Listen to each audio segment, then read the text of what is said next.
Gracias amigos de Voz para el Cambio. Un nuevo día, un nuevo lunes. La gente contenta en la calle ya. Se dice que hoy van a comenzar a dar, unos dicen que no es regalía pascual, sino el sueldo número 13.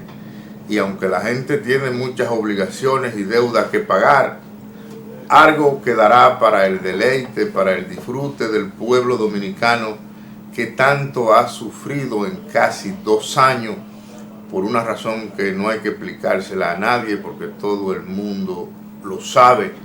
Como estoy desatisfecho con aquí la presencia de Jacinto Ascensión en los estudios de Voz para el Cambio, Telecanal 28, para iniciar esta sección de hoy, y esperando que ya el doctor Freddy Ferreras se haya conectado, Jacinto, así que complacido nuevamente de esta experiencia de hoy, lunes, ¿a cómo que estamos hoy? A 6. Estamos a 6. 6 de diciembre del año 2021, en donde el pueblo dominicano ya se recompone para ver si elimina un poco de la pereza que hemos tenido a lo largo de este largo recorrido. Sí, muy buenos días, amigo Juan Francisco de la Rosa. Muy buenos días, amigos televidentes, siempre pendiente de su espacio Voz para el Cambio. Cada mañana, de lunes a viernes, de 7:30 a 9 de la mañana. Y hoy lunes 6 de diciembre. Ese mes va rápido, Juan Francisco. Sí. Y más no deje que empiecen a pagar ese sueldo número 13 para que usted vea todo el movimiento que se va a armar. Eso va a dinamizar el comercio, eso trae cierta alegría a los hogares. Es un tema de crisis, pero un poquito de bonanza de recursos también como que hace que la gente se mueva. Vi que usted publicó en estos días en sus redes sociales una fiesta, no sé dónde era, pero ahí la gente ya empezó a gozar, era como si estuvieran presos. Entonces, sí, en el trabajo. El año pasado, para esta fecha, no se podía hacer nada, inclusive se cumple un año hoy, y ya el doctor Freddy más adelante va a seguir profundizando sobre esto, cuando empezó a vacunarse la población dominicana. Hoy cumple un año, entonces eso es una oportunidad para seguir viviendo, para seguir disfrutando, y más en este tiempo tan importante para el mundo católico, lo que es la preparación, lo que es el Adviento, 3 semanas, 4 semanas, de cara a esa festividad del nacimiento de Jesús, que es el 25 de diciembre. Así es que vamos a seguir con esa alegría, con ese doble sueldo. Vamos a cuidarnos, Juan Francisco, con los trabajadores que andan en la calle atracando, para que por lo menos uno trabajando en la parte preventiva, entonces lograr que no nos quiten los chelitos que se nos dio para disfrutar un poco. Vamos a ver cómo está el ánimo del doctor Freddy Ferreras. Ya debe estar en la plataforma. Natanael, cheque eso, a ver si ya tenemos por ahí al doctor con el que podemos hoy analizar muchas cosas que están en el debate, y que él, como un médico a tiempo completo en hospitales y clínicas de este país, que domina a plenitud su oficio, puede hacer como siempre un magnífico aporte para los seguidores de Voz para el Cambio, que siempre esperan los lunes sus reflexiones. Y que son muy acertadas las reflexiones de Freddy, porque es un hombre que está metido en el trabajo como médico, pero está muy atento a todo lo que pasa en nuestro país a nivel social, cómo va la salud en la familia dominicana, qué está haciendo el gobierno, cuál en el caso del COVID, cómo van esos procesos con esta nueva variante que ha salido ahora. Y creo que una persona que tenga esa dimensión social, y más como médico, siempre tiene muchas cosas para aportar, y por eso es importante que los lunes el doctor Freddy esté con nosotros acá, Juan Francisco. No, y otra cosa que hay que destacar, que él es un formador de médicos, él es un profesor de la Facultad de Salud de la Universidad Autónoma de Santo Domingo, y entonces dentro de sus funciones está eso de preparar los médicos para el futuro. Sí, y médico también desde ese compromiso hipocrático de ejercer la medicina. Y una de las cosas, Juan Francisco, que uno ha visto en los últimos años en el gremio médico es que ya los médicos en su gran mayoría no están trabajando ya desde la vocación, sino ven más eso como un oficio, como un trabajo para un lucro.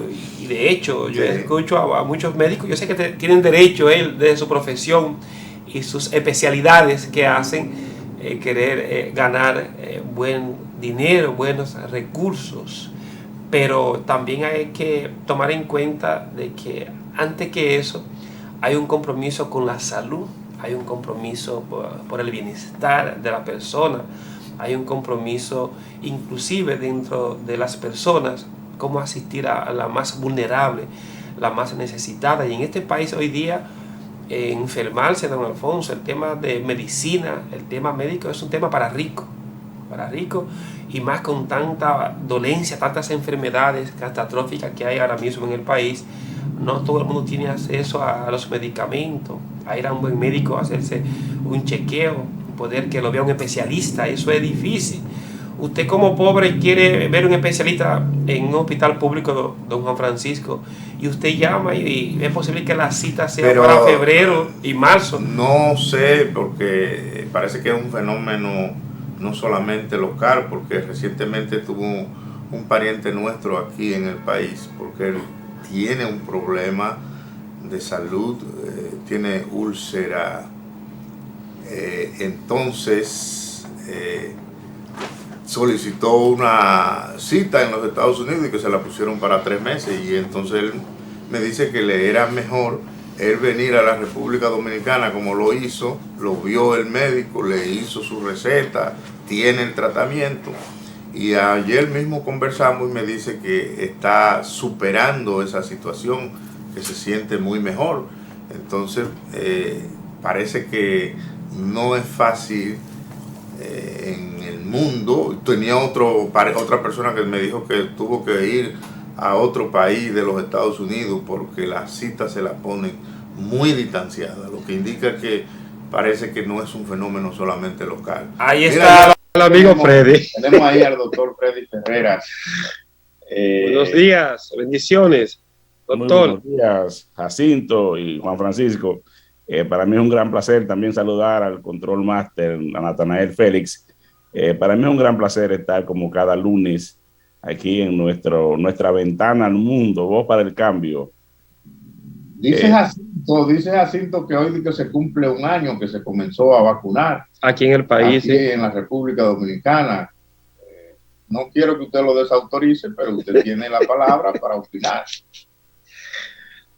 Sí, se comenzó a vacunar, sí, no tengo bien el dato, pero sé que la tercera dosis se comenzó a poner creo que a partir de febrero de este año, o sea que tienen como 6 meses, y los resultados están ahí, han sido bastante buenos en términos de la disminución de los pacientes ingresados, de los pacientes graves y sobre todo disminución de la mortalidad también. O sea, la vacuna yo pienso que es una de las respuestas, ¿verdad?, que tiene que darse de manera institucional ante la presencia de este brote, la presencia de esta enfermedad, que como hemos reiterado en varias ocasiones, es una enfermedad que no tiene una curación per se, sino que se hacen medidas para mitigar los síntomas y las alteraciones orgánicas, pero no para curar, no para erradicar el virus como tal. En ese sentido, la única solución es la vacunación. La vacunación, lógicamente, las medidas de distanciamiento social. Parece que la afirmación que se hace desde las Sagradas Escrituras de que de todo hay en la viña del Señor, parece que eso es una verdad 100%, porque nosotros hemos visto inclusive por la televisión, en los periódicos, en el mundo, que aparecen médicos que están opuestos a la vacuna. No sé si usted conoce dentro de su entorno laboral situaciones así. Bueno, ahí aparecen médicos que tienen una visión diferente, pero bueno, todo lo que se hace desde el campo de la ciencia, pues tú puedes poner tus argumentos. y se pueden rebatir porque la ciencia no es especulativa. La ciencia se fundamenta básicamente en resultados. Si desde la ciencia tú puedes mostrar resultados diferentes, pues bueno y válido. Ahora, lo que yo no estoy de acuerdo es en aquellas personas, sobre todo los antivacunas, que sobre bases filosóficas, teológicas muchas veces, se oponen a lo que la ciencia está informando, lo que la ciencia está probando.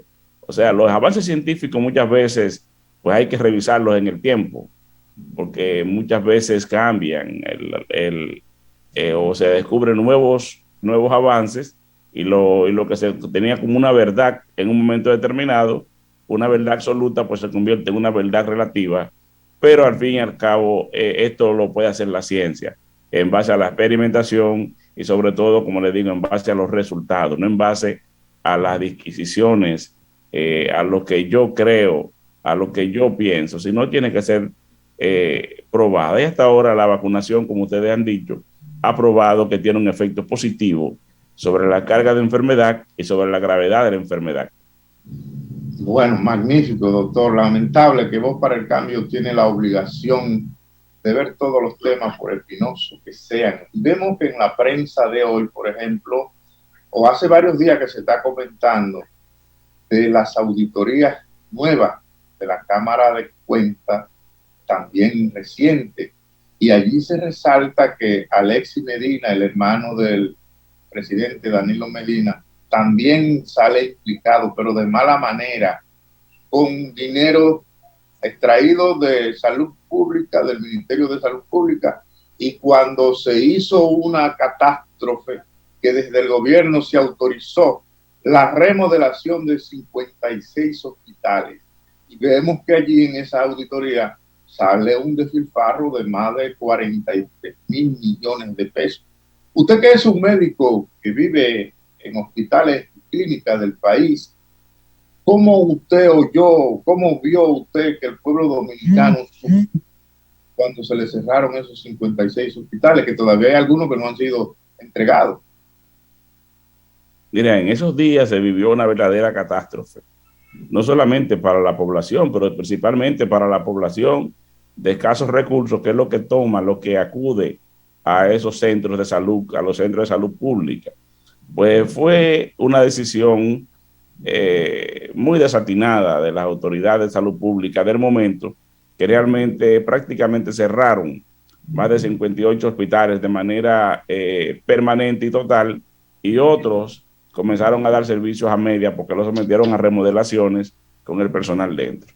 Pero aquellos que fueron cerrados, de los cuales algunos todavía están cerrados, como pasa con el Hospital Padre Villini, aquí en la ciudad capital, en la zona de Ciudad Nueva, pero pasó también con un gran hospital, como fue el Hospital Luis Eduardo Aybar, que para dar paso a la construcción desde cero de un hospital nuevo, muy moderno, según los gerentes del momento, pues estipulan que es uno de los hospitales más modernos de toda la región del Caribe. Pero ese hospital tiene ya más de casi 12, 13 años que está cerrado. ¿Y qué ha pasado con todos los médicos de ese hospital? Se fueron a la diáspora, algunos se quedaron en sus casas porque no tenían dónde ir, igual que los del Padre Villini, pero la gran población que asistía a esos hospitales también fue disgregada en hospitales a veces de menor complejidad, y los que podían ofrecer el servicio, como era el Mocoso Puello, que estaba también siendo remodelado, el Hospital Gautier, que tiene una gran cantidad de falencias al momento actual todavía, se vieron sobrecargados, se vieron muy sobrecargados, sobrepasadas su capacidad de resolución.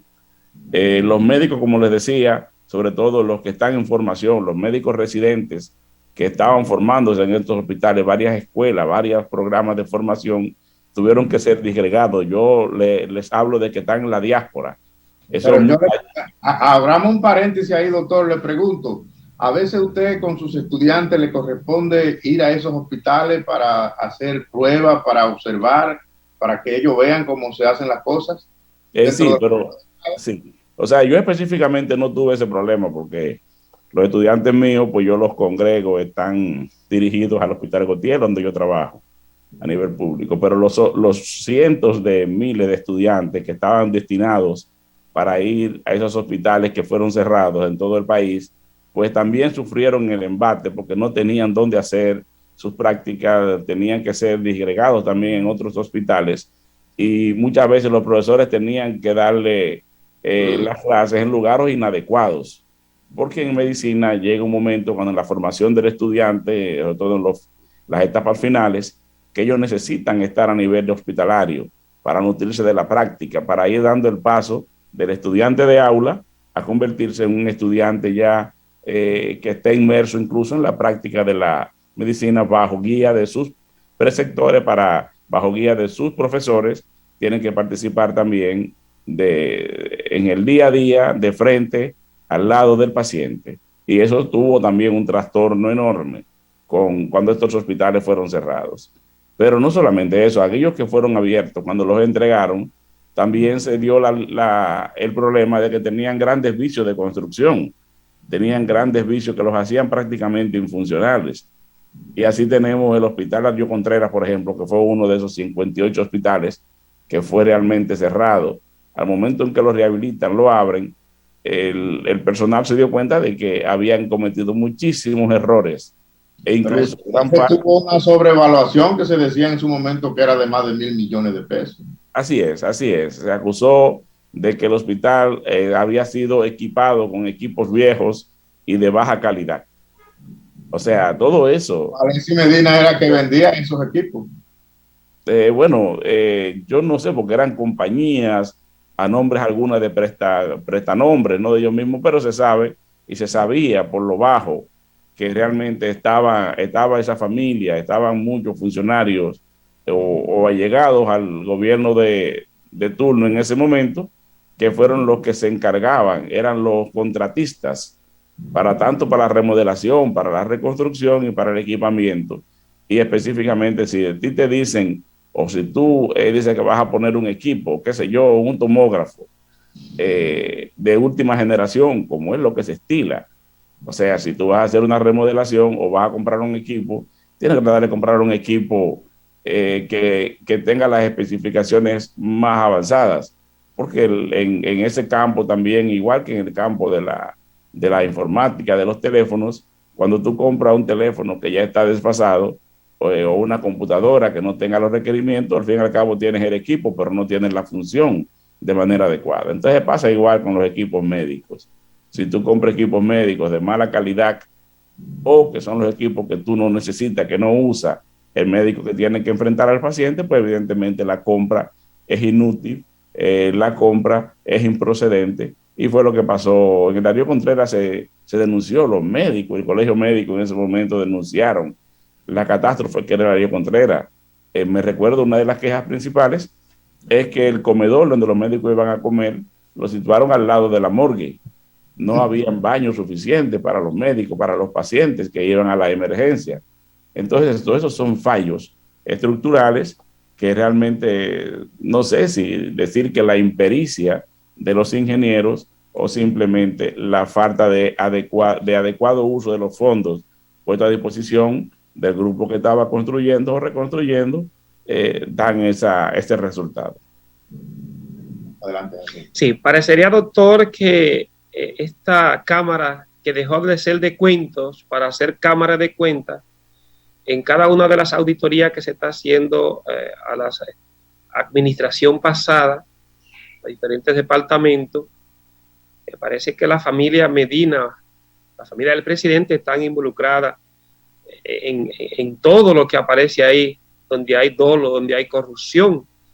Porque fíjese eso que planteaba Juan Francisco, que usted ahora ha estado comentando, todo lo que es en el área de la medicina, en este caso de los hospitales, todo el involucramiento que había ahí. Y ahora vemos cómo el FONPER también, a partir de los recursos que manejaba, como una hermana que era la vicepresidenta de esa institución, usaban los recursos para beneficiar a la familia, en este caso, a fundaciones de la ex diputada Yomaira Medina. Y uno se pregunta, doctor, con el papel de la Cámara de Cuentas, que ha estado ausente durante años en esos periodos, en esos gobiernos. Yo diría que si se hace un trabajo serio en este país, en la Cámara de Cuentas, creo que pocas instituciones aguantarían una auditoría, doctor. Sí, eso es cierto. Lo que pasa es que se juega un poco a la norma. O sea, aquí la norma es, si nos retrotraemos un poco atrás, es que los que gobiernan tienen la costumbre de utilizar el presupuesto a su entera discreción y sobre todo bajo la afirmación o la creencia de que no va a pasar nada, de que los gobiernos que sigan, si son de su mismo partido o si se van a reelegir ellos mismos, como era la pretensión, pues no va a afilar cuchillo para su propia garganta, y los que vienen muchas veces también se hacen de la vista gorda porque vienen con el mismo pensamiento de malversar fondos, de utilizar fondos para provecho personal. Entonces realmente a veces se les va la mano. Mira, cuando tú estás en el poder, y por eso hay que apelar a Maquiavelo, a veces hay que bajar y ver el poder desde abajo y verlo desde arriba, lógicamente, porque no todo te es permitido, aunque tú estés en la primera magistratura. Hay reglas, hay leyes mínimas, básicas que tienes que cumplir. Y una de ellas es, a ti te ponen en las manos cuando estás gobernando, te ponen una gran parte de la riqueza que produce el país para que usted la administre. Y eso se lo devuelve en obras y servicios a los ciudadanos del país de que se trata. O sea, no dice en ningún sitio que tú vas a ir a una función pública para salir de ahí forrado en billetes. En ningún sitio dice que tú tienes que ir a utilizar el presupuesto, utilizar el erario para tú embolsillarte el dinero. No, es que tienes que hacer un uso racional. Si tú quieres hacerte rico, pues pon una empresa. Y mira, a ver, qué sé yo, ponte un puesto de China y vende la sobrevaluada si encuentras quien te las compres. Pero no puedes ir a utilizar los dineros que todos producimos con nuestros impuestos, con nuestro trabajo, para tú embolsillártelo, para no utilizarlo en la función que te ponen en tus manos. Me refiero a los funcionarios, nadie los audita. Ojalá que este intento de esta Cámara de Cuentas pues no pare. Ojalá que esta Cámara de Cuentas tenga trabajo permanente, no solamente con los que se fueron, con los que están y con los que vendrán también. Que sepan que hay un ojo que lo va a estar mirando, que sepan que hay una voluntad que lo va a estar auditando. Entonces yo creo que ese es un camino, no el único, porque la otra parte de yo descubrirte un dolo, descubrirte un robo, es que tenga consecuencias.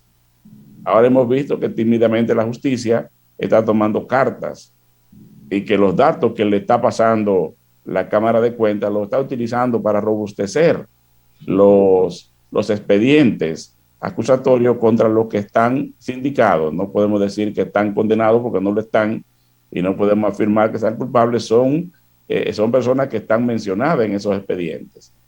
Ahora esperemos que la justicia, si encuentra los méritos suficientes, pues dé los correctivos, las condenas necesarias y sobre todo hay un clamor en este país para que devuelvan lo robado, para que sean despojados de los bienes que hacen ostentación, porque aquí los funcionarios tienen un problema que no solamente hacen cosas indebidas, sino que te las muestran en la cara, Juan Francisco y Jacinto, te las muestran en la cara, gente incluso que tú conoces, porque aquí este país es tan pequeño que todos nos conocemos, hemos coincidido, cuando no somos compañeros de las escuelas, sobre todo la generación nuestra, que es la que ha gobernado en los últimos años, venimos de las mismas universidades, fuimos compañeros y sabemos quiénes andaban a pie, que te pedían una peseta para comer en el comedor o para pagar el agua. Está acechando y se impone que vayamos a una pausa obligatoria para que no nos facturen como han facturado a esta gente que se volvió loca gobernando. Así que vamos a la pausa y no se muevan, volvemos de inmediato. Como diría Jacinto, es justo y necesario que vayamos a la pausa, ¿verdad? Sí.